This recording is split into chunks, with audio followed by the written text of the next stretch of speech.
Hai kawan-kawan, nampak tak video tadi?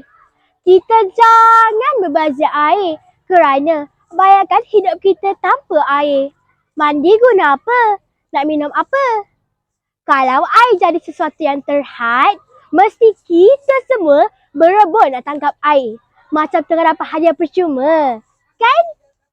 Tetapi, jika kita terus menggunakan air seolah-olah air tidak akan habis, maka esok lusa mungkin kita akan benar-benar berebut air. Jadi, terdapat banyak cara untuk memelihara air agar kita dapat terus memastikan sumber air kita kekal bersih bagi menghadapi perubahan iklim yang tidak menentu sekarang. Antara cara untuk memelihara air adalah kita boleh menadah air hujan untuk mendapatkan sumber air yang bersih. Air hujan boleh digunakan untuk menyiram tanaman,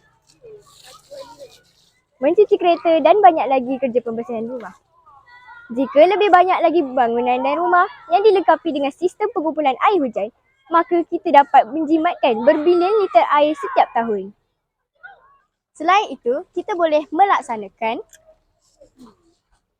pemeriksaan berkala terhadap perpaipan bangunan bagi mengelakkan kebocoran. Hal ini secara tak langsung dapat mengelakkan pembaziran air bersih yang keluar dari tempat bocor. Di samping memastikan keberkesanan, kecekapan dan keselamatan sistem tersebut. Seterusnya, kita boleh melaksanakan kempen kesedaran kepentingan air dalam bentuk poster atau ceramah kesedaran. Kempen ini bertujuan untuk mengingatkan para guru dan murid untuk menggunakan air secara efisien dan melaporkan kepada guru jika berlakunya kerosakan paip dan sebagainya. Kesimpulannya, air adalah satu benda yang penting dalam hidup kita. Jadi, peliharalah air supaya boleh digunakan untuk masa hadapan.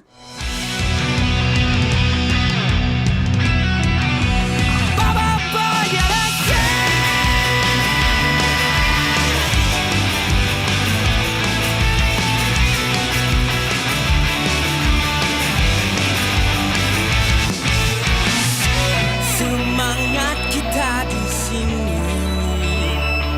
berjuang beraksi, our hero kembali.